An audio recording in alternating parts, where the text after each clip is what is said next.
Oi pessoal, aqui é o Elias de novo e hoje nós vamos continuar a última aula que foi sobre métodos rápidos de primeira ordem para otimização convexa, suave e restrita. Mas hoje nós vamos falar de métodos rápidos de gradiente proximal para otimização convexa parcialmente suave e restrita. Então nós vamos abordar o seguinte problema, que é o problema de minimizar uma função f grande, que ela é composta como a soma da f pequena com a g pequena. A f, nós vamos assumir, como anteriormente, que ela seja convexa e diferenciável. Agora, a g, basta ela ser convexa. Nossa função g não precisa ter uma derivada, na realidade. Tá?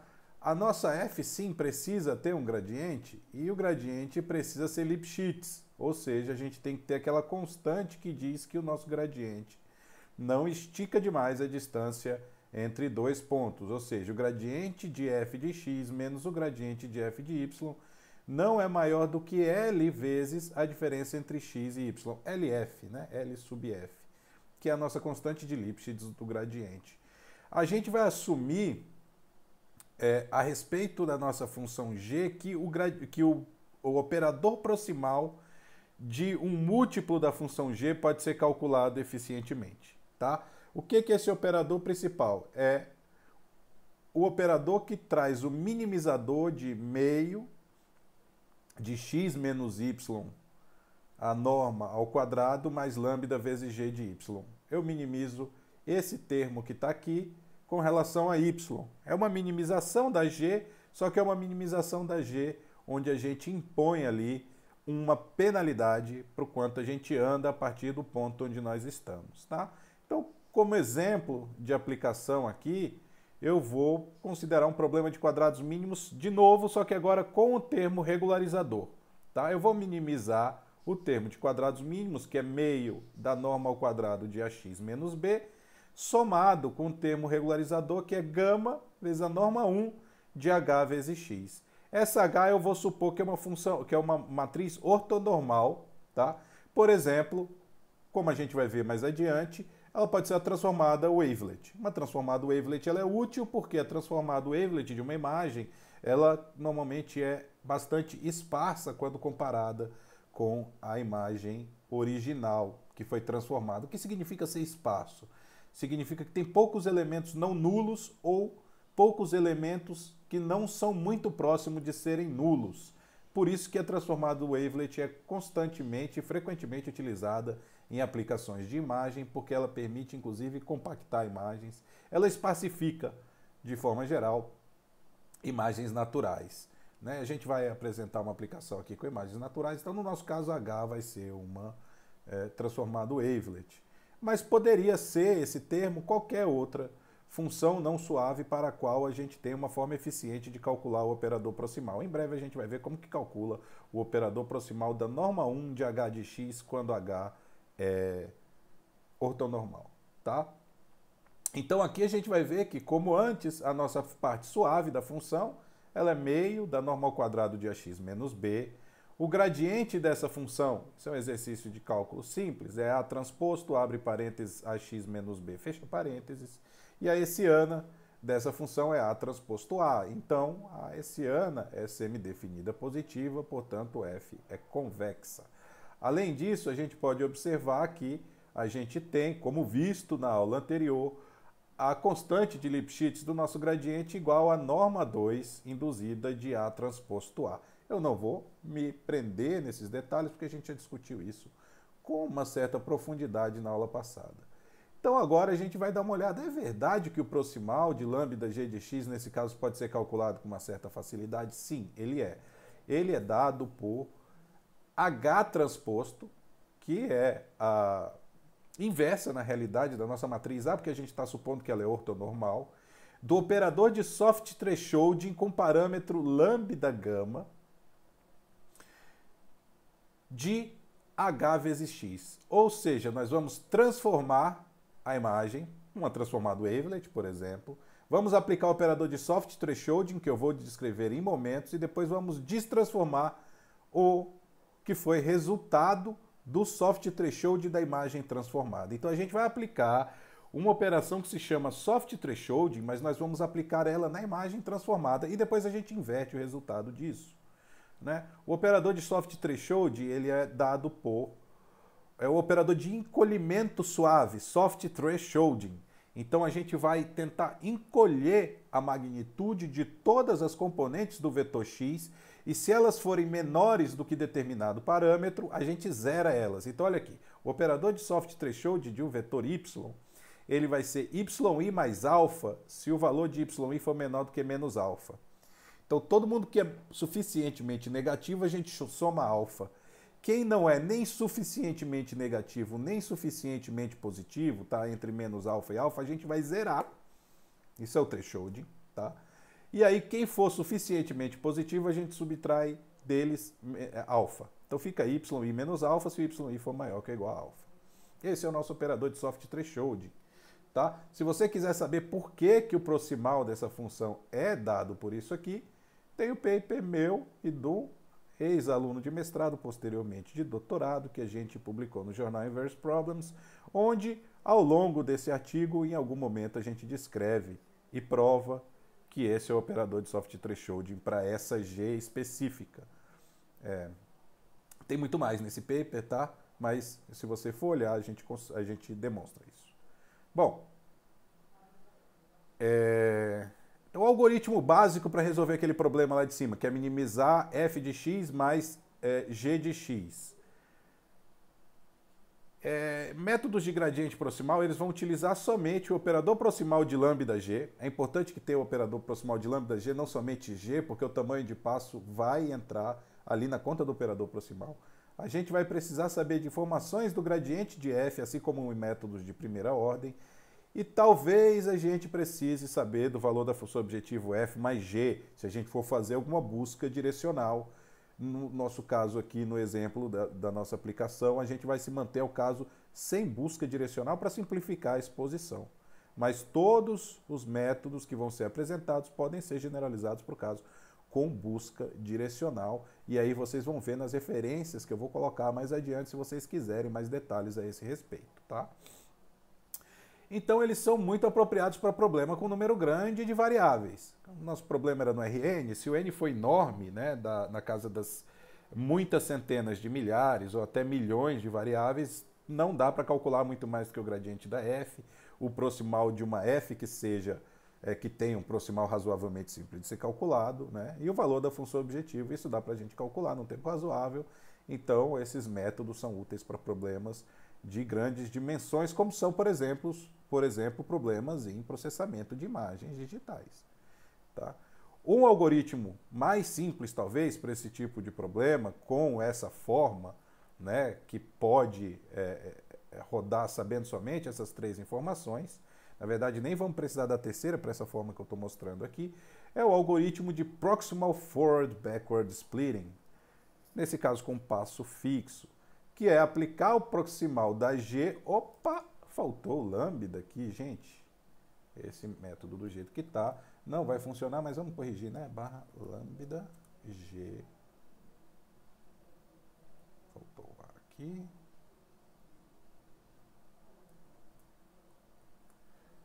Nós vamos calcular o proximal de lambda G no ponto obtido pela descida na direção do gradiente. A gente vai sair do xk, que é a iteração atual, andar no negativo do gradiente, andar na direção do negativo do gradiente, claro, com tamanho de passo lambda, e depois aplica o proximal. Então, é uma generalização do método de máxima descida para o caso em que a gente tem somado um termo de regularização aqui, né? E aí, se a gente for colocar lá o nosso gradiente específico da função de quadrados mínimos, a gente vai ter lambda vezes A transposto, abre parênteses, AXK menos B, fecha parênteses, e a gente vai aplicar a transformação em XK menos isso, e depois aplicar o soft threshold e depois inverter a transformada. Quer dizer, a gente vai caminhar na direção de máxima descida, calcular a transformação espacificante, fazer o soft threshold e depois calcular a transformação inversa. Isso é o que a gente chama de ISTA, Iterative Soft Thresholding Algorithm. Então, o ISTA que eu estou mostrando aqui, ele é um caso especial do método de Proximal Forward Backward Splitting, tá? Então a gente está lidando de fato com o ISTA aqui, né? Que é esse caso especial e que a gente tem aqui como termo regularizador a norma 1 de uma transformada ortonormal. Então nós vamos ver uma aplicação que é a mesma que nós já vimos na aula passada. Os nossos dados B vão ser os pixels de uma versão borrada e ruidosa. Nesse caso aqui tem ruído. Antes não tinha, tá? O ruído vai ser importante aqui porque a gente vai ver que a regularização vai ser fundamental para a gente obter uma imagem com o mínimo de qualidade aqui. Sem regularização e ruído, o nosso operador de borragem ele é muito mal condicionado. Então qualquer ruído, mesmo que praticamente invisível na imagem borrada, quando a gente inverter a gente vai obter uma imagem muito ruim. A gente vai ver isso aqui. Então a gente precisa colocar um termo regularizador ali para forçar que a nossa imagem ela seja esparsa no domínio wavelet, tá? Então a gente não sabe qual é a imagem original, a gente só sabe que são os pixels de uma versão borrada e ruidosa dessa imagem que a gente quer reconstruir. O operador A, ele é o operador que se eu tenho a imagem original X, então A vezes X vai dar a operação borrada, né? Ela é a convolução, né, com uma imagem constante, nesse caso. Poderia ser uma gaussiana, alguma coisa desse tipo, mas essa imagem constante, que vai dar a média dos pixels, é o kernel da convolução. A adjunta da convolução é chamada de correlação. Essas operações são muito importantes, então elas já estão implementadas, tanto a correlação como a convolução, no módulo scipy.signal. Elas são as funções convolve e correlate, a gente já viu isso, né? Então a nossa imagem inicial aqui de novo vai ser a imagem da astronauta, e aqui a gente vai usar a versão monocromática dela por simplicidade. O código é essencialmente o mesmo da aula passada, exceto que aqui eu vou usar os rótulos, títulos, etc. das minhas imagens e plots. Eu vou usar eles renderizando-os em LaTeX, para ser mais pomposo, porque vão ter umas fórmulas, né, nos nossos rótulos. Essa é a imagem original que a gente desejaria reconstruir, mas nosso método não vai saber que é ela. Então a gente implementa o A vezes o X, através da função convolve, e o A transposto vezes o X, através da função correlate, como tínhamos feito antes, né? O tamanho do kernel tem que ser ímpar. Ele é o kernel que faz a média dos nossos 7 por 7 pixels. Então, a gente vai testar, novamente, é sempre muito útil testar se essas operações são realmente adjuntas, através da igualdade y transposto a x, que é igual a x transposto a transposto y, que tem que valer para as adjuntas. E aqui realmente a gente está dando numericamente o mesmo valor, sem problema nenhum. Então nós vamos criar, né, os dados, que são uma versão borrada e ruidosa da imagem original. Isso aqui é o nível de ruído que eu vou colocar lá, é a variância da minha, da minha distribuição normal, que vai ser a distribuição do meu ruído. Tá? Então eu vou pegar a minha imagem, que eu chamo de B asterisco, e vou somar, essa aqui seria o borrado sem ruído, tá vendo? O borrado sem ruído aqui. E vou somar epsilon vezes um ruído aleatório em cada pixel. Meu epsilon é 10 a menos 2, fica bem pequenininho. Então vamos dar uma olhada como é que fica a original, a borrada e a ruidosa aqui embaixo. A gente vê que a imagem original é aquela bem definida, com um contraste legal. A borrada nem tanto, os detalhes somem. E a ruidosa praticamente a mesma coisa que a borrada sem ruído, né? Então, essencialmente, não dá para ver o ruído muito pequenininho, né? Visualmente ele é mínimo. Então, a imagem borrada com ruído quase não difere da borrada sem ruído, ou seja, para que eu vou utilizar aquele termo lambda vezes a norma 1 de H vezes X, se o meu dado praticamente não mudou? Então, a gente vai lá e roda o método de Nesterov para o problema de quadrados mínimos pura e simplesmente, como a gente fez na aula passada, e vamos ver o que dá o resultado. Novamente, 6 iterações, mesmo tamanho de passo, tudo idêntico ao que a gente fez na aula passada e funcionou. Só que dessa vez, a gente vê que nosso ruído foi grandemente amplificado na reconstrução, porque o nosso operador A é mal condicionado e a gente tem ruído. Apesar do ruído ser quase invisível, o nosso operador A amplifica esse ruído na nossa reconstrução e a gente tem uma coisa horrorosa aqui, tá? Bom, Como é que nós vamos resolver isso? Acho que já dei spoiler suficiente, nós vamos tentar resolver isso resolvendo um problema que não é exatamente o problema de quadrados mínimos, mas uma modificação do problema de quadrados mínimos adicionando um termo regularizador ali. A gente vê que a função objetivo de quadrados mínimos de fato está caindo. Ela nunca vai para zero, porque a gente tem ruído lá, né? Aqui ela cai, mas não cai para zero. Mas o método não é o método que está nos causando problema, é o modelo. Nosso modelo ele não é capaz de lidar com o mau condicionamento da matriz A nesse caso. Então o que nós vamos fazer? Nós vamos implementar aqui as rotinas que calculam H vezes X dessa vez e H transposto vezes X. Vamos colocar essa... Deixa eu ver se eu consigo. Isso, pronto. Assim ele vai mostrar a linha toda de código para a gente. Então eu vou calcular transformado wavelet de DobX de quinta ordem, tá? Essa vai ser nossa H. Nossa H H vezes X é equivalente a calcular a transformada wavelet da minha imagem X. No caso, eu estou escolhendo a wavelet de DobX. Eu vou utilizar o pacote PyWT para fazer as contas que envolvem wavelets. É um pacote que já está pronto no Python, que faz tudo o que a gente precisa para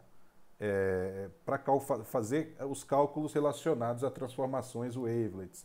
Aqui essa linha de código, o output dela não está sendo sequer utilizado, mas é só para ilustrar que a gente pode ter uma lista de todas as wavelets disponíveis no pacote PyWT. Aí, por exemplo, você pode ver qual que é a primeira, quais que são todas. Eu vou utilizar a DB5, que é a wavelet do BX de quinta ordem. Tá?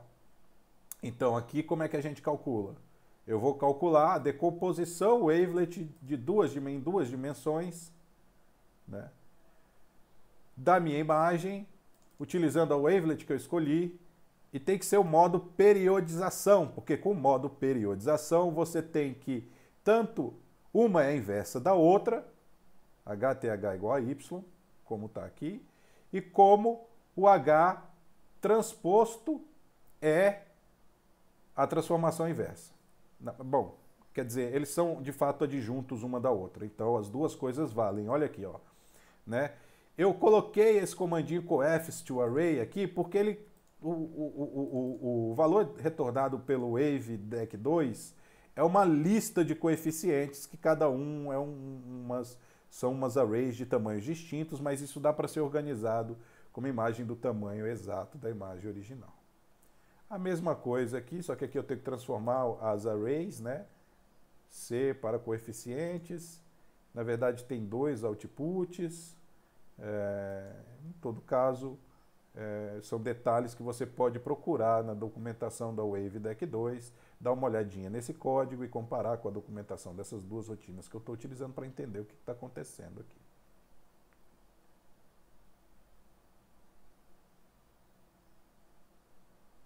Então nós vamos testar. Novamente, é sempre útil a gente testar se as hipóteses que a gente está assumindo a respeito desses operadores valem.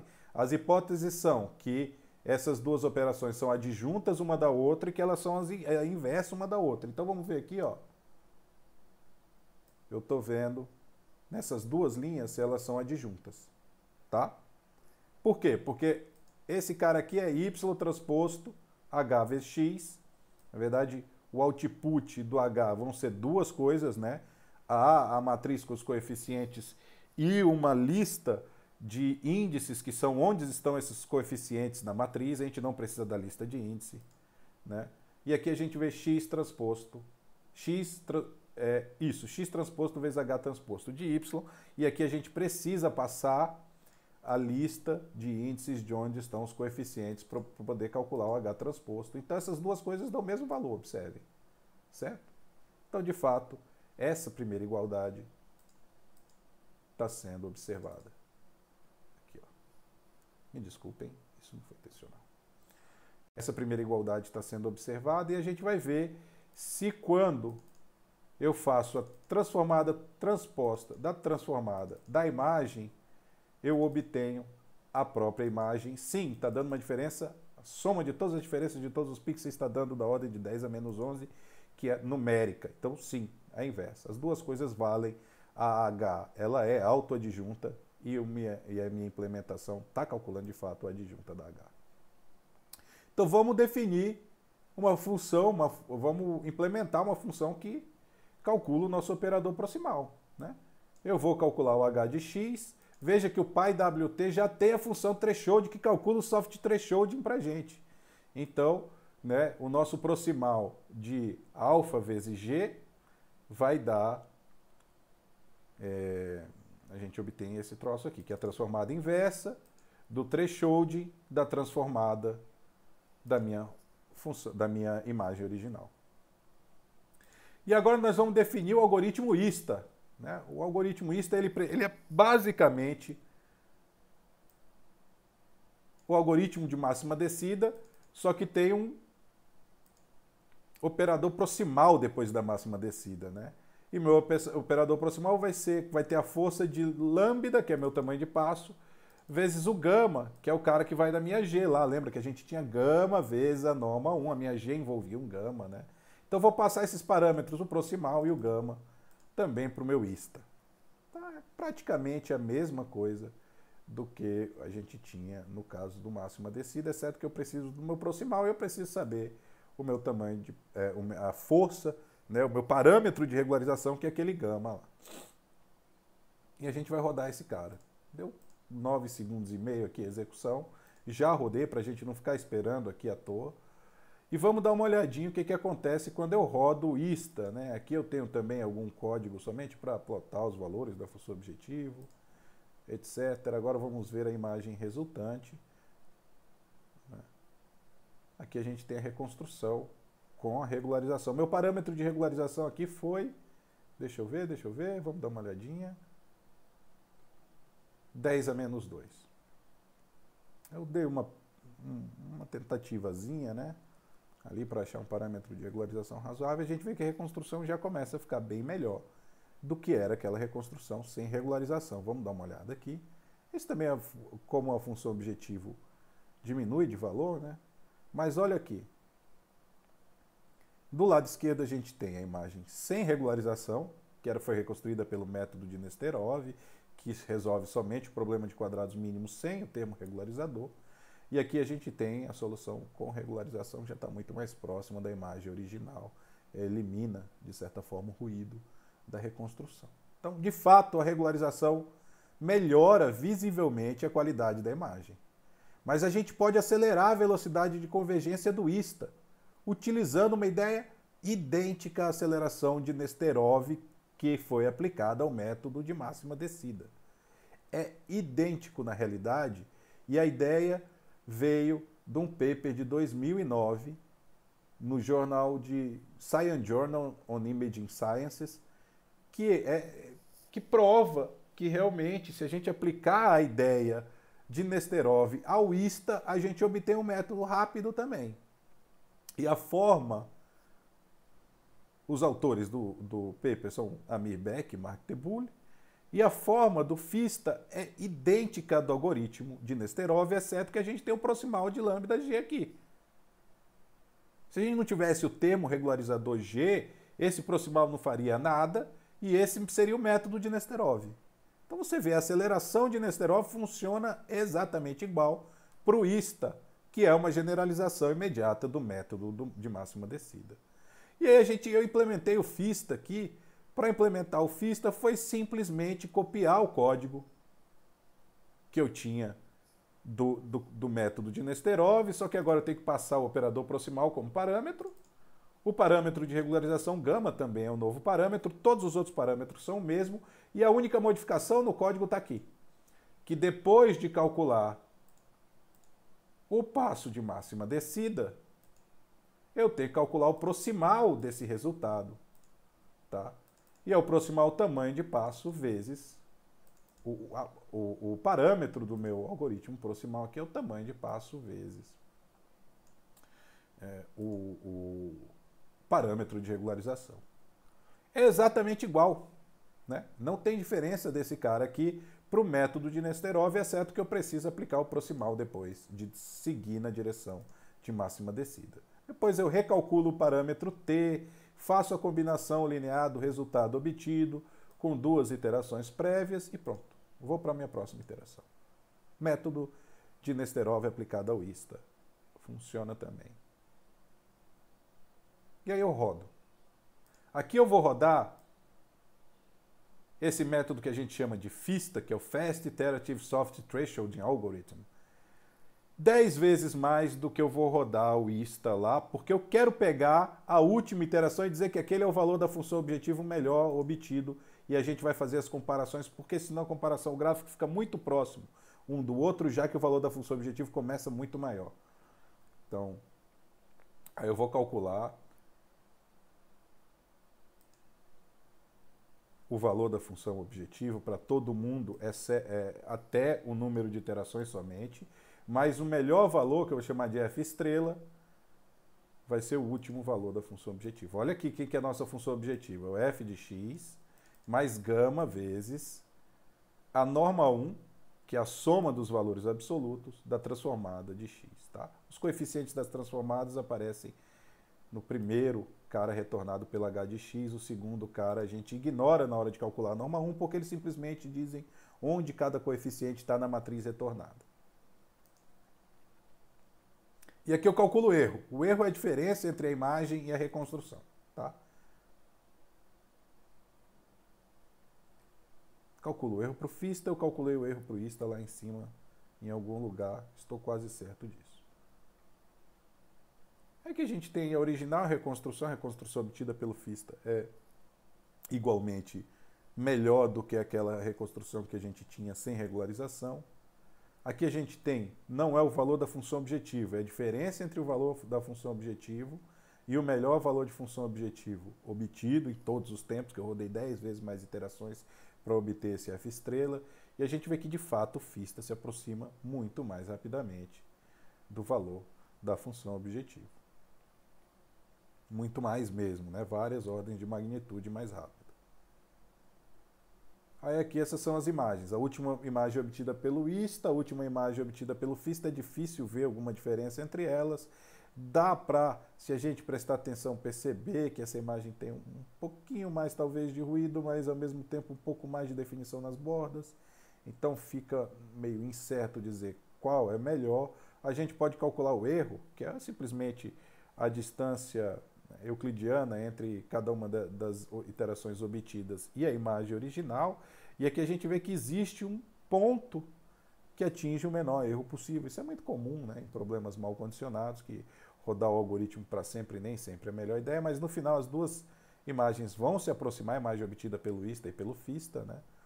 Então, só que o FISTA chega muito mais rápido numa imagem muito boa, né? Se a gente for dar uma olhada aqui, a gente vê que a melhor imagem obtida pelo FISTA tem mais ou menos o mesmo erro que a melhor imagem obtida pelo ISTA, um pouquinho melhor aqui, mas essa diferença é realmente irrisória, tá? Entretanto, o que acontece é que a gente obtém esse erro mínimo do FISTA na 10ª iteração, ao passo que a gente vai fazer mais que o dobro de iterações do ISTA para obter o menor erro possível, né? Isso aqui, ó, diz qual foi o índice do menor erro do FISTA, e esse cara aqui diz qual foi o índice do menor erro do ISTA. Então a gente tem aqui, né, grosso modo, do ponto de vista de atingir a melhor reconstrução possível, o dobro da velocidade. Do ponto de vista de reduzir o valor da função objetiva, é muito mais que o dobro. É muito mais que o dobro na realidade. Se a gente tiver um modelo melhor, existem funções regularizadoras que são melhores do que simplesmente a norma 1 de uma wavelet qualquer. De qualquer wavelet. A variação total é muito melhor. Então, a variação total, para você obter a melhor imagem, se você tem um parâmetro de regularização bem escolhido, você vai ter que resolver o problema até a convergência o mais próximo disso possível. Então, aí o FISTA vai ser ainda melhor. É que implementar o operador proximal para a variação total não é tão trivial. Então, a gente tem aqui a melhor imagem obtida pelo ISTA, do lado esquerdo, e a melhor imagem obtida pelo FISTA, do lado direito. Deixa eu ver se é isso mesmo, se eu não cometi nenhum erro no código. Não, está certo, é isso. Então a gente tem a melhor imagem obtida pelo ISTA, a melhor imagem obtida pelo FISTA, do ponto de vista da distância média quadrática, tá? Que não é o ideal, a gente podia ter aplicado um índice de similaridade aqui para ver, mas foge do ponto principal da nossa aula, né? Então a gente tem aqui as imagens basicamente idênticas, sendo que a imagem do FISTA foi obtida com, digamos, metade do número de iterações, um pouco menos na realidade, e cada iteração tem essencialmente o mesmo custo computacional do FISTA do que do ISTA. Tá? As conclusões que a gente pode tirar aqui são muito próximas das conclusões que a gente tira a respeito da comparação entre o método de Nesterov e o método de máxima descida. É que métodos de gradiente proximal eles vão utilizar apenas o operador proximal, o gradiente e talvez, nem foi o caso aqui, o valor da função objetivo. Eles são apropriados para problemas de grande porte, como era o caso aqui, 260 mil variáveis ou mais. Né? O método de Proximal Forward Backward Splitting é um exemplo de método de gradiente proximal. No nosso caso, ele redundou no método ISTA, né? Foi um caso especial que a gente chama de ISTA, Iterative Soft Thresholding Algorithm. E o FISTA é um método rápido de gradiente proximal, uma aceleração do tipo Nesterov do Proximal Forward Backward Splitting. O FISTA ele deve ser utilizado se a nossa função for convexa e parcialmente suave. Faltou parcialmente aqui, permitam-me editar para não ficar errado. Aqui está. Ele tem um custo computacional. Por que ele deve ser utilizado ao invés do ISTA tradicional? Porque ele tem um custo computacional por iteração igual ao método de Proximal Forward Backward Splitting. Né? O custoso é o gradiente e o proximal. E ele só calcula uma vez o gradiente e uma vez o proximal a cada iteração. Do mesmo jeito que o ISTA. Ele converge muito mais rapidamente para a solução e a implementação é extremamente simples. Por esses motivos, a gente praticamente hoje em dia não utiliza mais o ISTA, a gente só utiliza o FISTA. Certo, pessoal? Então essa foi a nossa aula sobre métodos rápidos de gradiente proximal para otimização convexa parcialmente suave e restrita. Comentários acerca do formato, por favor, vamos colocar dúvidas também, que na medida do possível vou tentar respondê-las ali na caixinha de comentário. É para cá? É para cá? Isso. Agora eu já não sei para onde é que eu tenho que apontar. Então é isso, pessoal. Um abraço. Nos vemos na quinta, na próxima aula de otimização não linear. E para quem não está matriculado na minha disciplina de otimização não linear, nesse segundo semestre de 2024, vamos prestar vestibular para um dos cursos aqui do ICMC que fazem essa disciplina. Bacharelado em Matemática Aplicada e Computação Científica, bacharelado em Ciência de Dados. Para esses dois cursos ela é obrigatória, mas ela é opcional para o pessoal da Estatística, tem o pessoal da Estatística fazendo, e para outros cursos aqui do ICMC. Um grande abraço, pessoal, até a próxima.